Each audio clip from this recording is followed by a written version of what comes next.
saya suka mengingatkan pemerintah, ini mumpung Cina sama Amerika lagi perang, yuk kita terbitin rupiah pakai underlay-nya sumber daya alam gitu ya. Sekali lagi, old mind doesn't work. Jadi pemimpin-pemimpin yang pakai old mind tuh, ini bosman ngomong apa nih, sontoloyo nih orang nih ngomong apa, ganggu aja lo, kita lagi redenominasi atau lo ngomong tentang rupiah kayak geledek di siang hari terus saya kita kekeh gitu ya, mengingatkan, karena saya pikir kalau nggak kapan kita berdaulatnya, maksudnya kita minjem proyek dari Cina kita dibayarin atau minjem IMF dolar lagi gitu ya, ngutang terus gitu ya.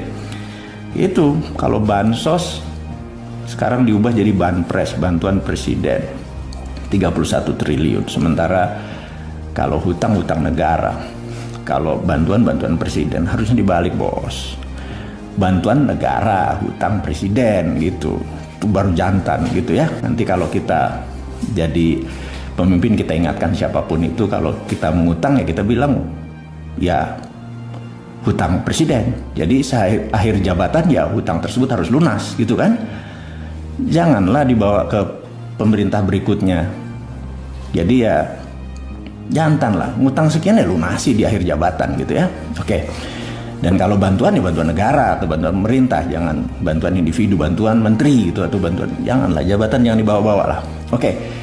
Kita akan masuk ke, setelah memaki-maki, memarah-marah, menggeser-geser otak teman-teman, kita harus kasih solusi. Nah, ini yang seru nih. Kita harus tetap kasih solusi. Kita kan bernegara lah bosman, bernegara lah milenial yang nanti ya, harus ada solusi.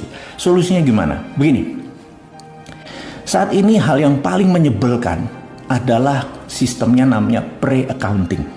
Pre-accounting, nah ini istilah baru lagi. Pre-accounting itu misalnya gini, sebelum kita melakukan sesuatu kita harus sebelumnya. Contoh, kalau kita mau buat rumah kita harus punya IMB, bener nggak? Itu sistem itu adalah pre-accounting, di mana sistem itu adalah sistem penjajah, gitu ya. Kalau kita mau buat kosmetik, kita mau buat apa lagi, jamu, itu harus BP POM, harus ada izinnya. Mau buat pupuk, itu harus, pokoknya segala macam tuh ada izinnya dulu. Apa yang terjadi kalau 2 tahun izinnya nggak keluar? Sering sekali. Dan apa yang terjadi? Kita kalah uluran terus. Nah, saya ke depan, saya pengen mengusulkan ke negara, kalau Anda benar-benar mencintai bangsa ini, negara ini, dan benar-benar NKRI garis lurus, saya tantang, mana NKRI mumpung wahai pejabat gitu ya. Gimana kalau kita ke depan kita lakukan namanya post accounting. Post accounting nih gini. Misalnya dia mau buat pabrik kosmetik untuk pemutih, untuk membuat body butter, apapun itulah, banyak sekali, atau sabun gitu ya, yang untuk kecantikan. Kemudian ya udah dia izin, buat aja, nggak usah pakai izin. Begitu barangnya sudah jadi, kan ada standarnya, dikasih tahu bahwa kadar ininya harus sekian, nggak ada merkurinya, nggak ada ini, nggak ada ini, nggak ada gini. Pokoknya kalau ditangkap sama BP POM itu ternyata mengandung hal-hal yang berbahaya, apa yang dilakukan? Yang dilakukan adalah kasih SP3. Begitu ketangkap sekali lagi tutup pabriknya, gitu ya. Nah, sehingga kita itu apa-apa tuh di belakang, gitu ya. Jadi sertifikat halal segala macam itu nggak usah pakai sertifikat di awal. Semua ini saya kadang-kadang bingung. Harusnya ada sertifikat haram yang ada, bukan sertifikat halal. Karena yang saya tahu seluruh hal di dunia ini kata Allah itu halal, kecuali yang Allah haramkan. Jadi kenapa ada sertifikat halal? Harusnya sertifikat halal, sertifikatnya sertifikat haram, sehingga nggak semua perusahaan harus buang-buang izin gitu loh. Itu kalau benar-benar mau yang namanya bukan pre-accounting tapi post-accounting. Nah, kalau Anda mau buat pabrik, mau buat pabrik mobil, pabrik motor, tenaga listrik segala macem, udahlah sikat aja, udah nggak pakai izin gitu ya. Nah, nanti setelah selesai baru dilihat. Jadi contoh kalau mau buat rumah, bikin aja rumahnya, nanti petugas datang diukur, oke, rumahnya 100 meter, kamar mandinya sekian total 100 meter nih, tagihannya 2 juta gitu ya. Daripada kita sebelum bangun tuh rumah nyiapin 2 juta sampai 6 bulan baru kelar itu IMB-nya segala macam, kapan dagangnya gitu loh.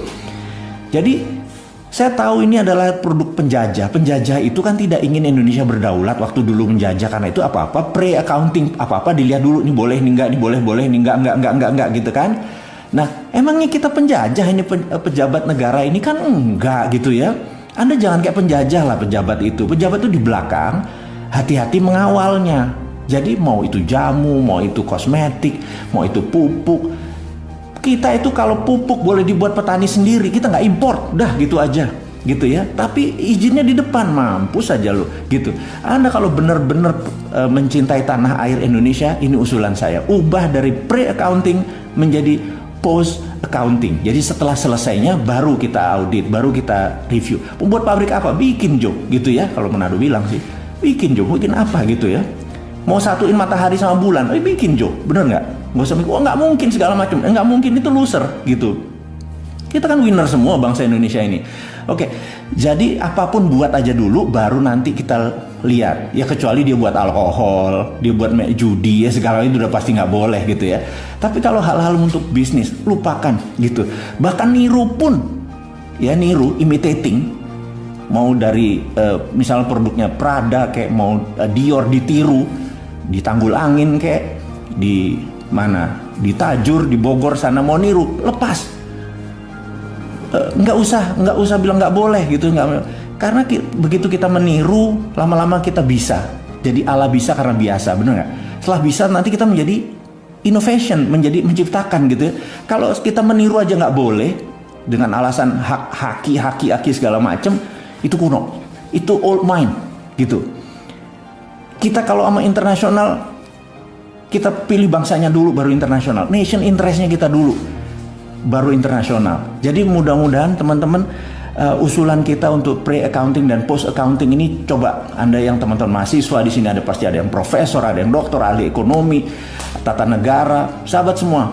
Usulan saya tentang post-accounting ini harap diviralkan. Saat ini udah hampir 10.000 teman-teman yang menyaksikan acara minggu malam ini. Mudah-mudahan terinspirasi bahwa pre-accounting adalah cara penjajah. Penjajah waktu bilang, saya mau buat rumah, mau buat apa? Sini, ukurannya gini. Oh, nggak boleh, kecilin gitu ya. Itu penjajah gitu ya.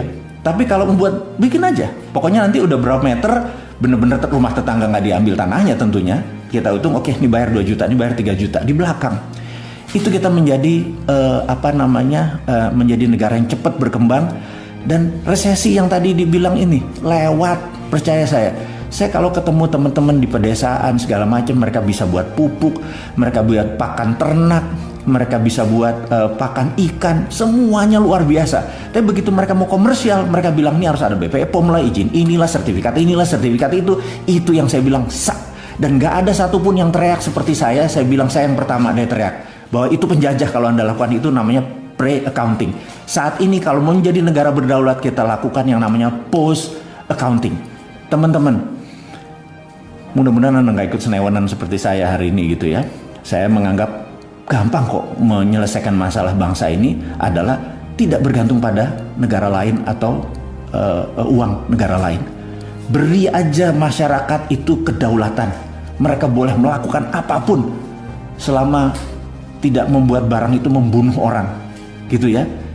Terima kasih buat waktunya. Saya mudah-mudahan apa yang diinformasikan hari ini berfaedah buat Anda semua. Semoga hari Anda minggu depan menjadi bermanfaat. Anda sukses dengan apa yang diinginkan. Ada cita-cita ingin menjadi tentara di angkatan laut, di angkatan udara, ingin menjadi pegawai negeri, apapun yang Anda cita-citakan, ingin berbisnis, ingin mencari modal, ingin mencari marketplace, apapun. Saya usahakan saya doakan Anda semua sukses. Tanpa berpanjang lebar, terima kasih atas waktunya. Saya mohon maaf jika ada yang tersinggung, jika pemilihan kata-kata saya tidak berkenan. Dan untuk buzzer, saya ingatkan terakhir, yuk berkompetisi sehat dengan Bosman. Dari saya, terima kasih. Assalamualaikum warahmatullahi wabarakatuh.